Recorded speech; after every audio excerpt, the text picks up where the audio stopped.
আচলতে 10 ছেপ্টেম্বৰত মানে যিটো ভূমিকম্প কৰিম বুলি কৈছিলে যে একদম বোমা ফুটি যাব।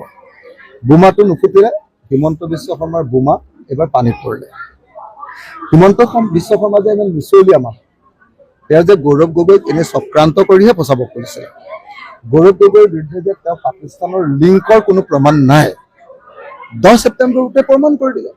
কাৰণ মুখ্যমন্ত্ৰীয়ে কৈছিলে, এতিয়া তেওঁ ক'ব পাৰে না নাই চলি আছে নহয়, কিন্তু মুখ্যমন্ত্ৰীয়ে নিজে কৈছিলে যে 10 ছেপ্টেম্বৰৰ 11 বজাত তেওঁ বোমা ফুটাব, আৰু যদি সেইটো নোৱাৰে তেতিয়াহ'লে তেওঁ পদত্যাগ কৰিব, নহ'লে বা ঘৰলৈ নাযাওঁ বুলি কৈছিলে। যদি ঘৰলৈ নাযায় তেওঁ সন্ন্যাস ল'ব লাগিব। যদি সন্ন্যাস লয় তেতিয়াহ'লে তেওঁ RSSৰ গেৰুৱা বসনখন পিন্ধি তেওঁ হিমালয়লৈ যাব লাগিব।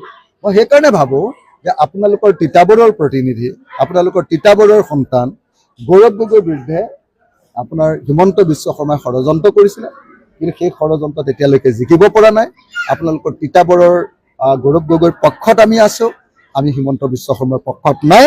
আৰু হিমন্ত বিশ্ব শৰ্মাই আমাৰ বিৰোধী দলবিলাকক ফচাবৰ কাৰণে যি কাম কৰিছে তাৰ কাৰণে নিন্দা কৰিছোঁ।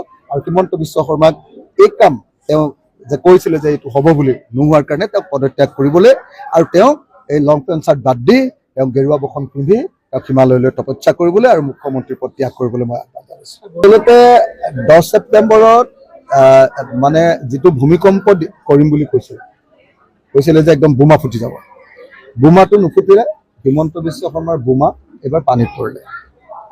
হিমন্ত বিশ্ব শৰ্মা যে ইমান মিছলীয়া মানুহ, তেওঁ যে গৌৰৱ গগৈক এনে চক্ৰান্ত কৰিহে বচাব কৰিছে। গৌৰৱ গগৈৰ বিৰুদ্ধে যে তেওঁ পাকিস্তানৰ লিংকৰ কোনো প্ৰমাণ নাই, 10 ছেপ্টেম্বৰতে প্ৰমাণ কৰি দিলে।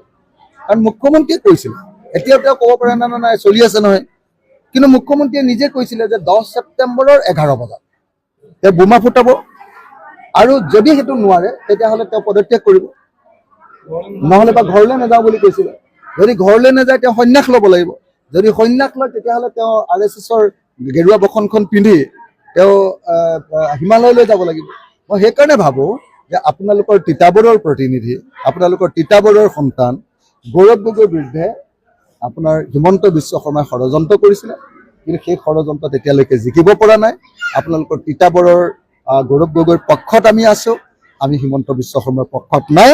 আৰু হিমন্ত বিশ্ব শৰ্মাই আমাৰ বিৰোধী দলবিলাকক ফচাবৰ কাৰণে যি কাম কৰিছে তাৰ কাৰণে নিন্দা কৰিছোঁ। আৰু হিমন্ত বিশ্ব শৰ্মাক এই কাম তেওঁ যে কৈছিলে যে এইটো হ'ব বুলি নোহোৱাৰ কাৰণে তেওঁক পদত্যাগ কৰিবলৈ, আৰু তেওঁক এই লং পেণ্ট চাৰ্ট বাদ দি তেওঁক গেৰুৱা বসন পিন্ধি তেওঁক হিমালয়লৈ তপস্যা কৰিবলৈ আৰু মুখ্যমন্ত্ৰীৰ পদ ত্যাগ কৰিবলৈ মই আহ্বান জনাইছোঁ। তেওঁক হিমালয়লৈ তপস্যা কৰিবলৈ আৰু মুখ্যমন্ত্ৰীৰ পদ ত্যাগ কৰিবলৈ মই আহ্বান জনাইছোঁ।